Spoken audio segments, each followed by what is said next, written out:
گەریلەکانی پەکەکە بە کوشتنی 15 سەربازی سوپای تورکیا شیرینی سەرکەوتنە مێژوویەکەی هەڵبژاردەی تۆپیپەی تورکیا بەسەر هەڵبژاردەی هۆڵەندایان لە بەرپرسانی ئەو وڵاتە تاڵ کرد.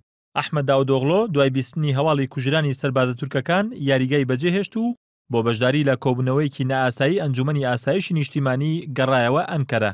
لە دوای دەستپێکردنەوەی شەڕی پەکەکە و سوپای تورکیا هێرشەکەی ئێوارەی یەکشەممە لە ناوچەی گەوەری جوولەمێرگ قورسترین هێرش بووە کە پەکەکە ئەنجامی داوە. پەکەکە ڕایگەیاندووە جگە لە کوژرانی 15 سەربازی تورک دەستیان بە سەرچەکی سەربازەکانیشدا گرتووە.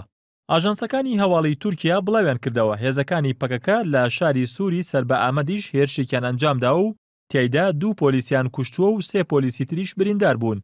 لە بەرامبەریشدا پارێزگاری ئامەد لە شاری سوور یاسای قەدەغەکردنی هاتوچۆی جێبەجێ کردووە. شاری جزیرە لە پارێزگای شرناخیش نائارامە. گەنجانی سەر بە تەفگەری گەنجانی شۆڕژگەری وڵات پارێز گەڕەکانی ئەو شارەیان کۆنتڕۆڵ کردووە. هێزەمنیەکانی تورکیاش بۆ کۆنتڕۆڵکردنەوەی دۆخەکە شاری جزیریان گەمارۆ داوە. چالاکانی مەدەنی جزیرە دەڵێن بەهۆی هێرشی هێزەمنیەکانەوە چەندین هاوڵاتی کوژراون و ئاژانسی هەواڵی ڕۆیتەرزیش کوژرانی 4 هاوڵاتی پشتڕاست کردەوە. پەروین بوڵدان پەرلەمانتاری هەدەپە هۆشداریدا کە ئەگەری ئەوە لە ئارادایە هێزەمنیەکان لە جزیرە کوشتاری بە کۆمەڵ ئەنجام بدەن.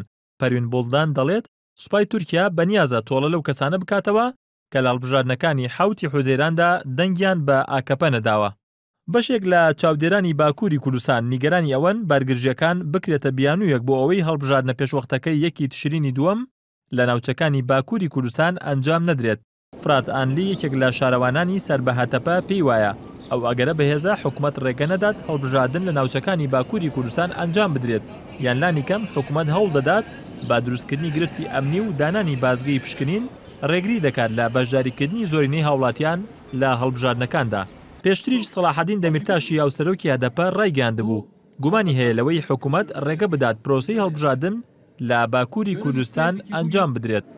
Türkiye'nin bütün kentlerinde el ele هاوکات پارتی گەلی کۆماری جەهاپەش نیگەرانی ئەوەی دەربڕیوە بەهۆی بەردەوامبوونی بەرگرژیەکانەوە دۆخێکی هاوشێوەی نەوەدەکانی سەدەی ڕابردوو لە ناوچەکانی باکووری کوردستان بێتە ئاراوە و بەشێکیش لە چاودێران پێیان وایە حکومەتی تورکیا لە دەستپێکردنەوەی هێرشەکانیدا هێزی پەکەکەی بە کەم گرتبوو.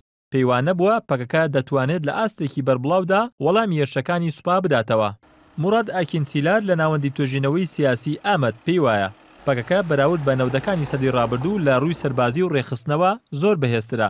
بەوتەی ئاکینسیلار پەکەکە لە ئێستادا زیاتر لە 100,000 ئەندامی هەیە و لە باکووری کوردستان بە تەواوی هێزی باڵادەستە و توانای پوچەڵکردنەوەی پلانە سەربازیەکانی تورکیا هەیە.